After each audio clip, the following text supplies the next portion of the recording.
swings. Don't worry, Tara eventually got some help.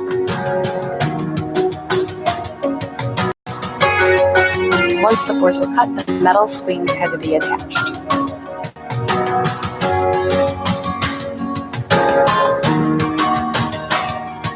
Launching of the swings, this is when it really started to come together.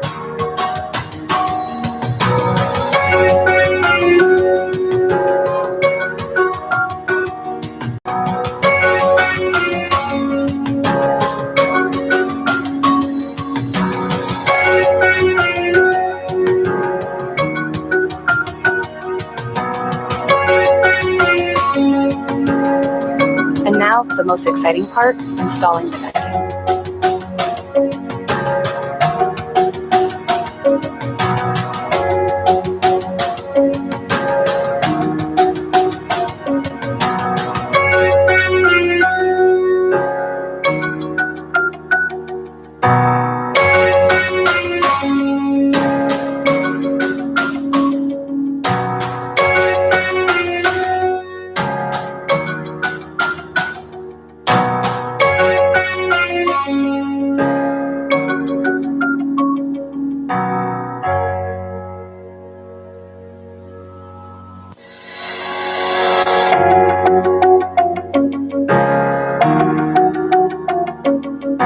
Once the decking was installed, some excavating was necessary.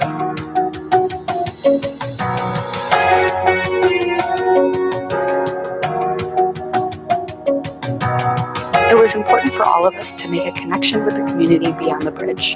Since the bridge was ahead of schedule, we took the opportunity to give a presentation to the local school where they challenged us to a game of soccer. In turn, we challenged them to a game of baseball. They had never played before, yet they still won.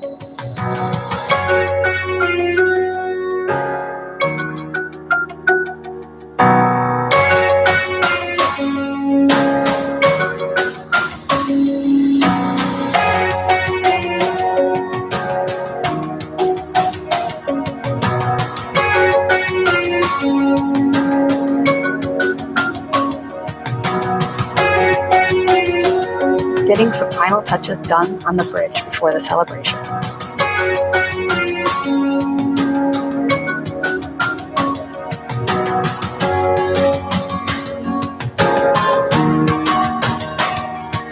The celebration was more than we could have asked for. Chowky Mayo pulled out all the stops with even more confetti, music, and food.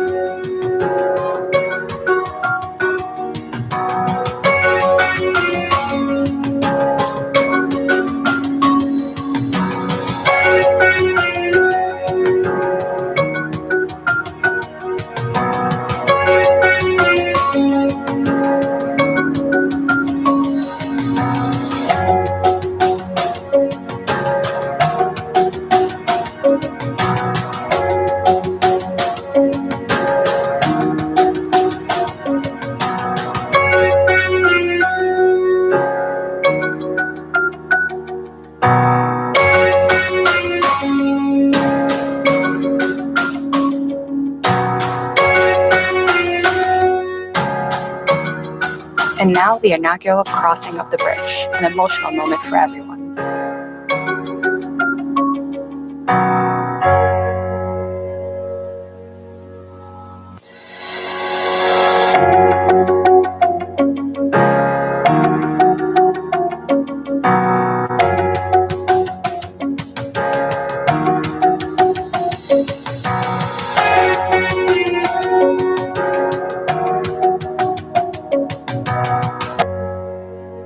And after all was said and done, Brian said it best. We all hope that this bridge will make your lives easier, but not change who you are.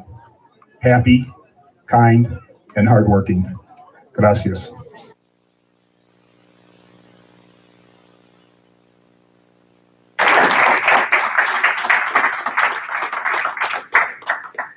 So that was 2 weeks and 7 minutes. So I'm going to invite the team to come up here and we will answer all your questions and share stories.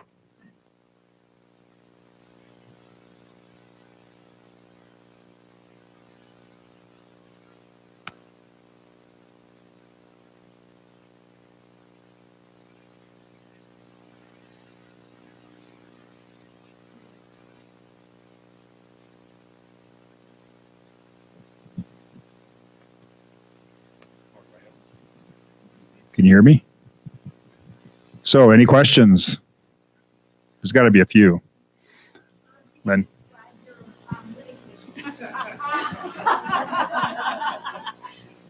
At times they were horrific, but there were times when they were really nice. When we first got there, you got to realize that when we signed up for this thing, we heard all the stories about the previous 2 years, and but during the whole process, Claudia, who was our interpreter. She was also our liaison for all the accommodations, the places we ate, everything, and she was super. You didn't have that, and they are going to have that from now on. There'll be a Claudia for every team, so that'll put you at ease if you want to sign up. Not saying that you're going to have as nice accommodations as we had, but they are going to be better than what you all had before us.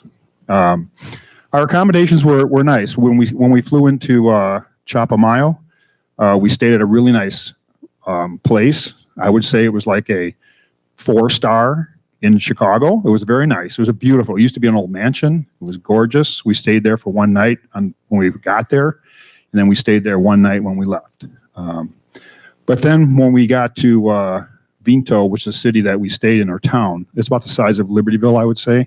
And the town of Chapamayo was probably the size of Wadsworth, where I come from, which is a little shit-ass little town, you know. But in Vinto, we stayed at it was like a church, like a commune kind of a thing, like almost like a seminary. You know, my brother Brad went to a seminary in Lamont, and I remember it being like that, where they had dorm rooms. There was like 4 or 5 buildings, right? Two-story buildings where all the dorms were. And it was like a college room when, you had a desk in there. Most of us had 2 or 3 beds. I don't think anybody had 1 bed, but most of them had 2 beds, and they were just basically a simple single bed with a cot on it, which is a luxury for you guys. We had a bathroom, and we did have hot water at times, but not always. The whole time I was there, I think I took 4 warm showers or hot showers. They were hot, actually, but it all depended on when you got back from work. If you got there, the water was heated by a tank on the roof, so what was there was there. In the morning, there was no hot water at all. Yeah, you had to really grab your tool bag, throw it in the thing, and then run and take a shower before everybody else. Yeah, I figured that out because I was always like the last one in because I was like doing tool inventory and making sure all the shit got in the room, and I'd walk back up there, and I was always the first 2 days I had a cold shower. So we put an end to that really quick by running to the shower when I got back. But they were nice rooms. The town of Vinto, even though it was a pretty good sized town. I'm sure everyone will attest to this, that the air quality was horrible because you're in a town that burns all their garbage at night. Even though they collect it on the street, they dump it in a vacant lot, it seemed like, and they burn it at night. So every morning you wake up to the wonderful smell of burning plastic, you know. And I always had a little bit of an upset stomach because of the pollution in town. Dogs everywhere. I mean, dogs run wild. They're crazy. They don't have any control over them, and they're everywhere. But they're kind enough. They're not like they're going to bite you or anything like that. But anyway, back to your question. The accommodations were 4-star compared to what you all. Okay. I just want you to know, when we were in a tent, you guys even have you have flushable toilets. Yes, we did. We had running water. And we had flushable toilets. Even though mine, I'd have to reach in the tank and flush it every time because the thing was broken. But trying to find a part for that was not going to happen. But hey, that's a small thing compared to what you guys were up against. So anyway, the other questions. I've been making the joke that because sometimes the hot showers were scalding hot. So you'd have to turn it off, actually cool down. And I was like, I don't think that we should come back and tell the people previously went how hot the showers were, how uncomfortably hot they were. But now I am up here telling everybody how hot they were.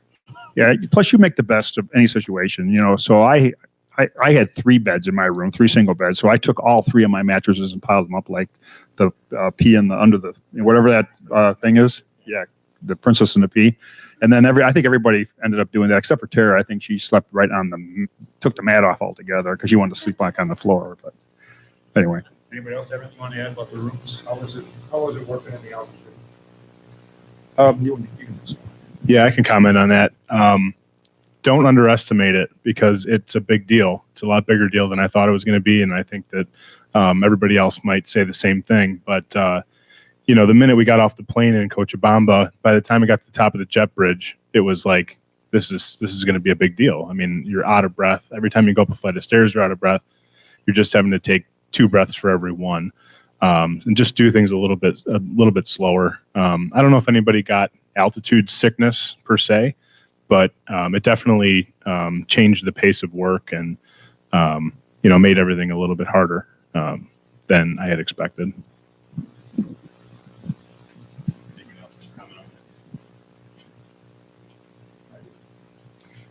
I know at one point we went hiking with the first Saturday and Sunday, right?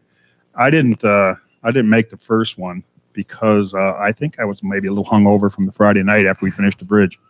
But the second one I went on, they said it was a shorter hike, and we were at like 8,600 feet, I think, when we started, and I think we went up to what? About 10. And it was brutal. I mean, you'd walk about from here to my office, and you just had to take a rest for about 15 minutes to continue on. And but we made it all the way to the top. Everybody made it to the top, and we worked our way down, and it was awesome. And going along with our beautiful rooms, there was a really neat restaurant at the base of the mountain that we had lunch at, which was awesome. That was probably my best meal there, for sure. Chris. What problems does this bridge solve for the town? Anybody else want to answer? Sure, I will. Well, the town is kind of isolated, especially when it rains. I really haven't figured out how they even easily get in and out because there was a road that we would drive in on, but I believe that when it rained, that road would get washed out. So the taxis and stuff would probably come right to the other side of the road, and the kids bus stop would then move across the river, and they'd have to figure out a way to get across the river. It did connect directly to a town that had a school, but not all those kids went to that school. But I believe that the development of the community was probably going to change in that direction so that when the rains came, everybody would be able to get across. Not a lot of people had cars, so that wasn't really an issue. I think if you had a car during the rainy season, you just leave it on the other side, probably. I'm assuming. I mean, we weren't there during the rainy season. Yeah, this is Bridges to Prosperity is one of their most populated bridges. So it's serving just over 7,000 people. Whereas all of the bridges that we've built, so in the last 3 years, Nicaragua, Bolivia last year, and Bolivia again this year, are serving almost 9,000. So that kind of puts it into perspective for you, where the other 2 bridges are splitting up about 2,000 people. This one has about 7. And Chaupimayu in the indigenous language literally means between 2 rivers. So during the rainy season between November and April, it splits the town up. So they're essentially stranded. And what we did see on the other side of the river was a new development of homes with normal sanitation, 2 bedrooms, a bath, an indoor kitchen that were being built right on the other side of the river by the bridge. So immediately you saw an improvement in people's lives by connecting both sides. Yeah, one other thing I want to add is during the celebration, the mayor came from Vinto, which was like a big deal. Like she was like freaking president of the United States or something when she showed up. And she gave this speech, and you can really tell that she was a politician because I speak no Spanish, and I was choked up, and I didn't even know what the hell she was saying, right?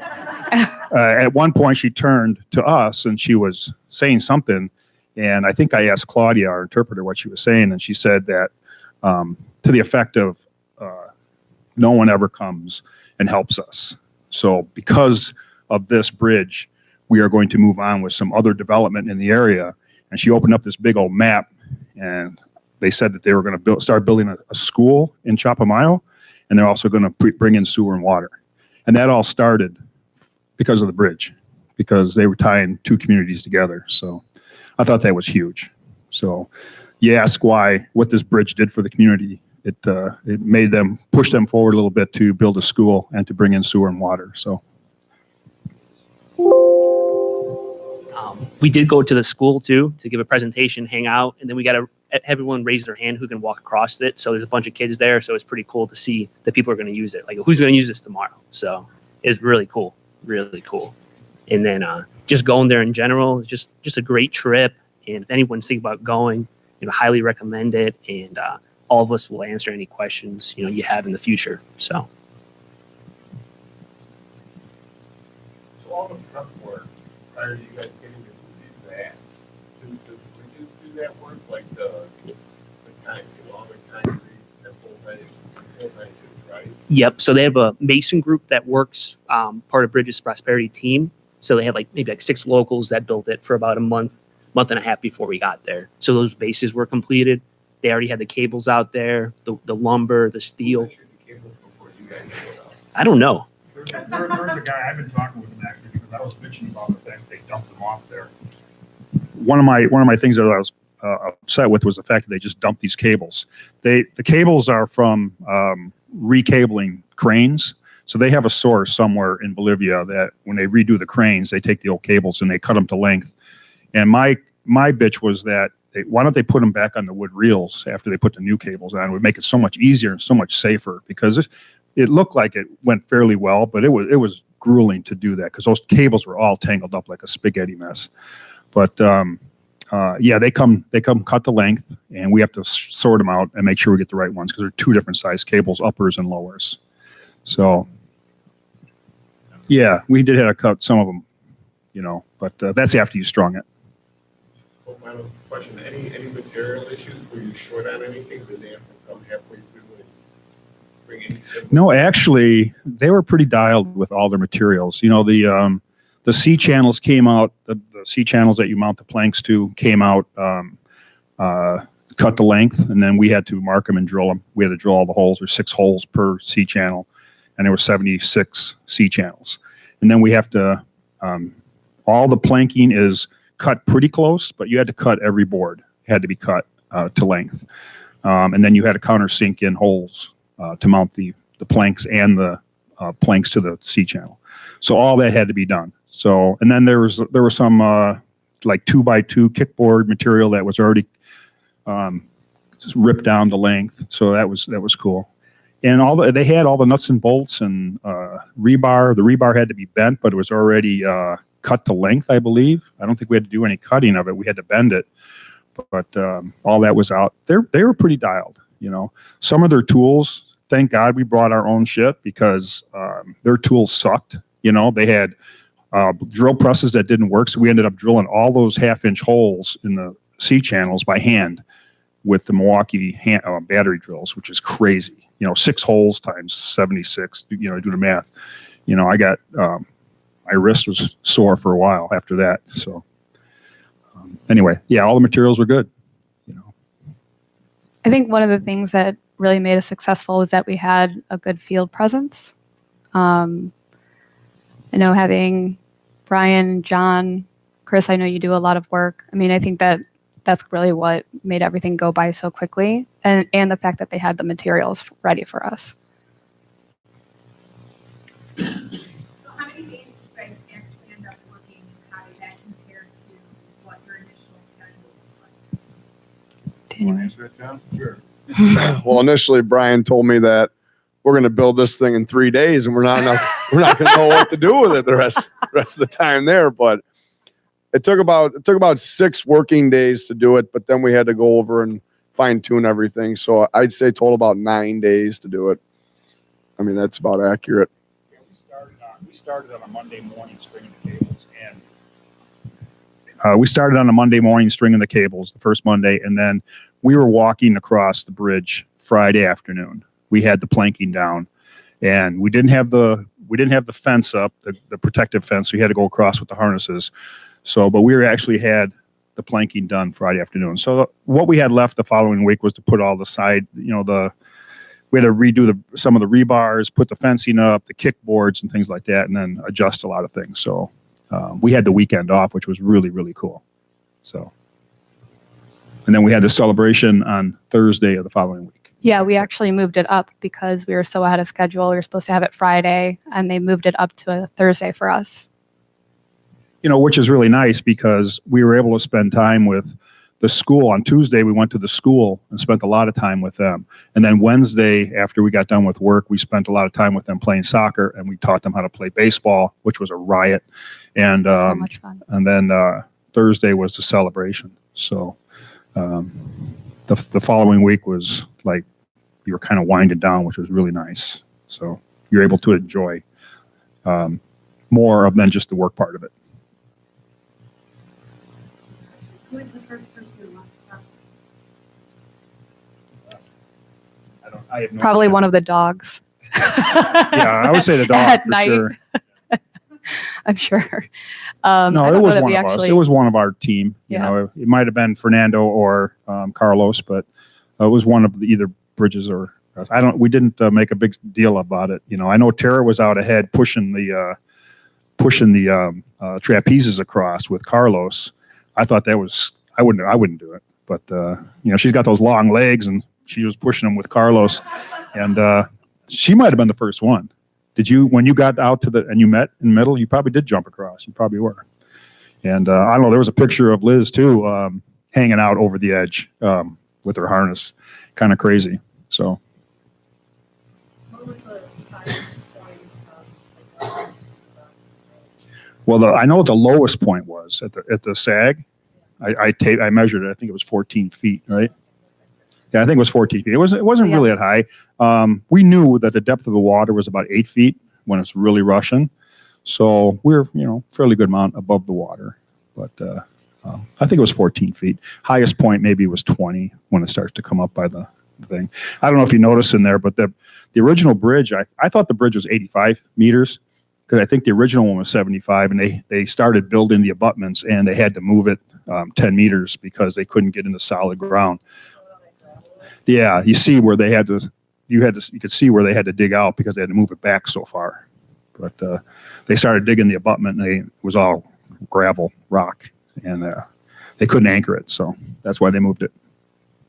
Brian brought bubbles from home, and the They kids were left absolutely, over from my, as a yeah, the kid. kids absolutely loved them. So that was that picture. Do you guys have to rent trucks and pickups and all that, or? Camels. Or are you able to- Camels.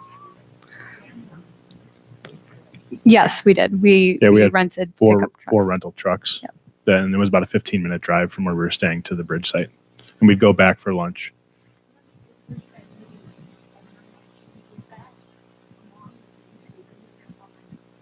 No, it was right in Vinto, kind of like right in the middle of the city.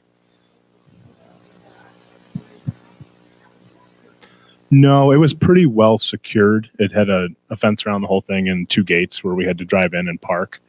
And there was, there's like a barbed wire fence around it. So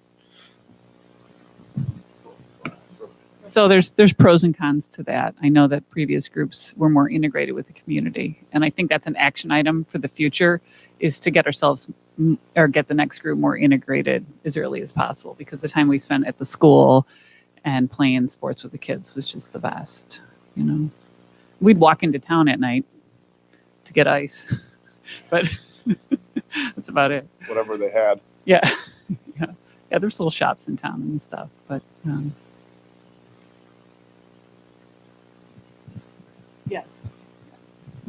Yeah, there was a soccer tournament going on while we were there, and all the soccer teams, it was girls soccer, maybe high school girls soccer, they were staying at the same place we were. And so one night we all went as a group to go watch them play and kind of see their tournament. It's not soccer, it's what do they call it? Futsal. So it was pretty cool. And I know that Chris Morgan really enjoyed, kind of talking with them, and he plays back here with his daughters. And so we had some cool interaction there, but we weren't in the community every day, kind of seeing their day to day.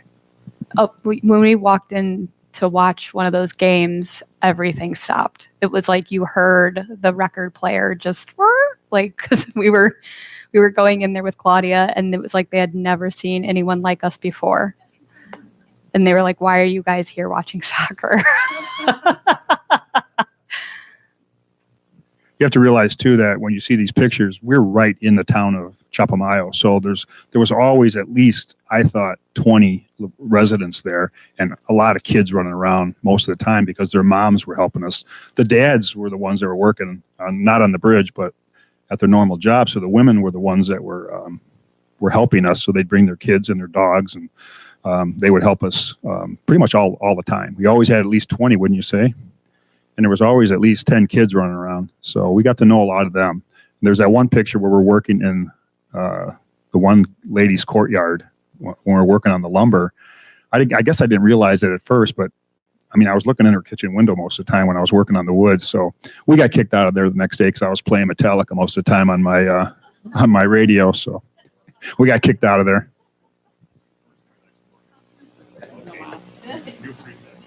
Yeah, the first thing after that day, and really I was playing all the 70s and 80s rock and roll, and everybody that was working with me, I was driving them nuts, like Ryan and who else was Nick was giving me a hard time.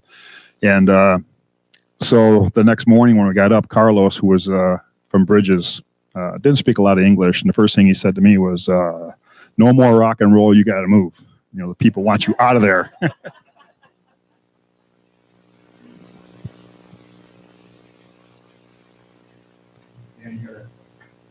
I was thinking, if you guys check in like the experience, see what you think about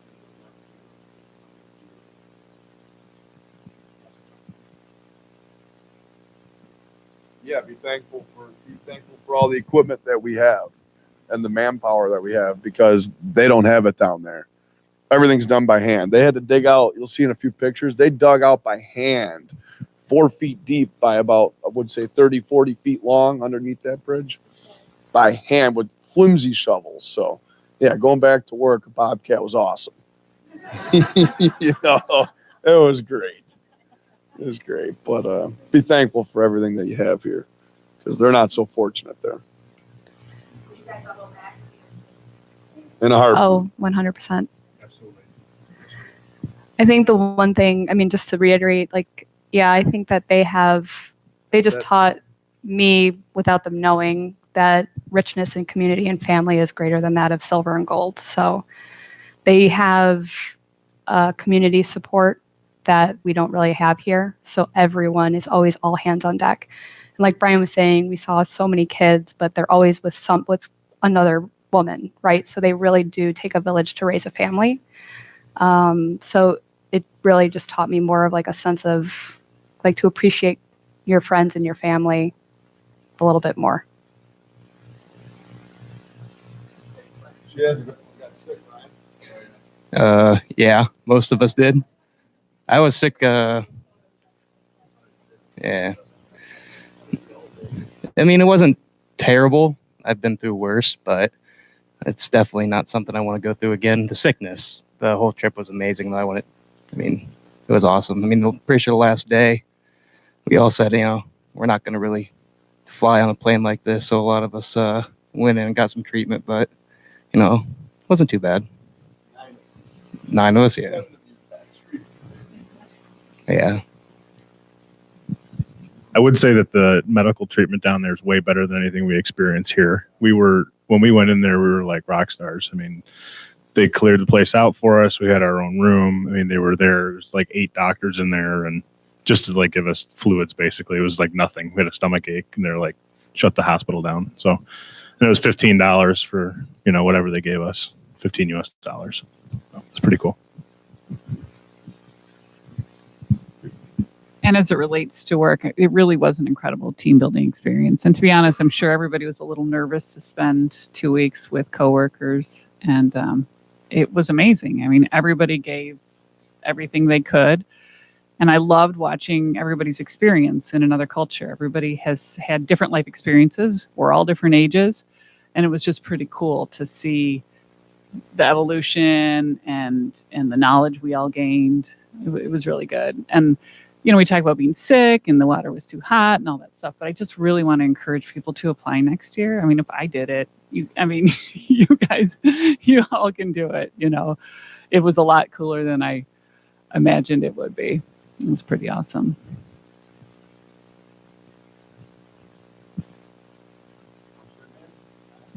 animal? Let me think.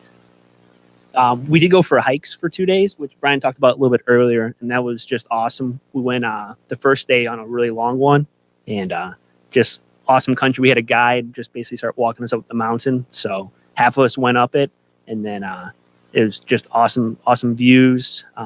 The first weekend we got there, we got to see this statue up in the mountains. We could tram up to the top. Just a lot of awesome things to see, people to visit with.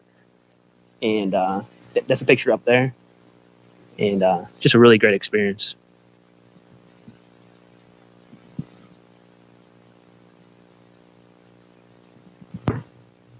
Anything you forgot to pack that you wish you would have? Yeah, more stuff to give away, more soccer balls, just more gear. I know we left a bunch of our stuff with them, well, with different people there, but just probably more stuff to give away.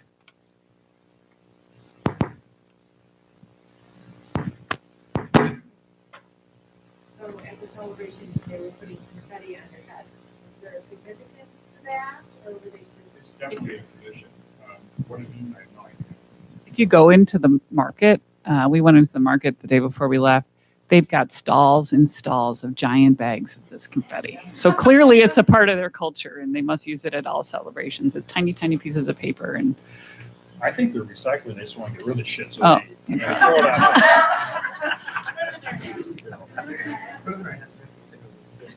I still pulled some up and I shared it this morning. So, yeah. Yeah, I still have some in my backpack. Yeah, one thing I want to share too is when I first got to the little town of Chapamayo, one thing that surprised me was how poor they were, because they are really poor. You know, they live in pretty much shacks. They're built out of brick, but there's curtains for doors, and the yards are a mess. And in my view, I thought they were poor, but I learned as I stayed there. The longer I stayed there, I realized that they're not, and that's what I said in my speech at the end. I hope that we're able to help you, and I hope this makes your life easier, but I don't want you to change, because they have everything they need except for a bridge. You know, the kids are always happy and they're laughing. They make do with what they have. There was some girls out there one day on a teeter-totter with a plank over a sewer pipe, and they were having the time of their life. There's another picture of two little boys in a tub that their mom just got done washing the clothes, and they jumped in the tub and they were playing in the tub. That was their pool. So they just made do with what they have. They were happy as could be. You know, in their minds, they were rich. So, like I said, I hope they don't. I hope that doesn't change them. What we did there, just make it easier.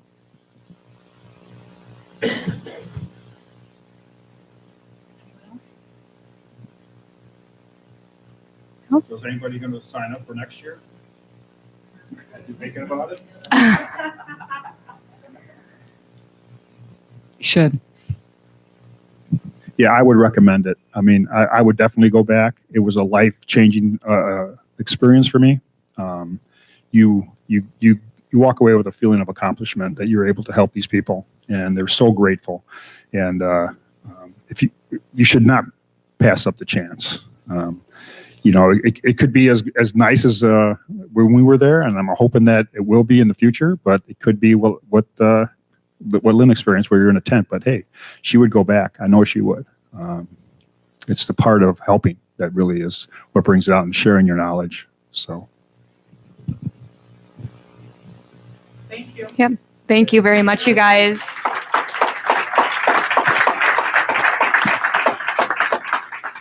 So these photos and the video will soon be available on the intranet. But if anybody has any questions, or you forgot to ask something, definitely reach out to us, and we're happy to answer all your questions. Otherwise, thanks for coming and listening to our stories. Hey, Liz, I just wanted to say awesome job with the video. That was incredible. Oh, Even we've thank never you. seen that Thank before, so you. that was really an awesome job documenting what happened. So nice work. Thank you very much. One thing I wanted to share. Like I said, we went to the school. I spent a lot of time, since my wife is a librarian over at the school in Gurnee. I made a connection there. I got the principal's name, and I've got their bilingual teacher's name, and we made a connection there. And just last week, my wife went to the school and met with their bilingual teacher, and they're going to start communicating back and forth. And we're going to sponsor that school that we went to. So there's going to be some communications. We're gonna donate English books because they start teaching their kids English when they're about 14 or 15, I think. So we're going to share our third grade English books, and they're going to share some of their Spanish books with our school. So we made a connection, which is really cool. And they're going to Skype back and forth, I think. So I just want to share that. Thanks for coming. Great.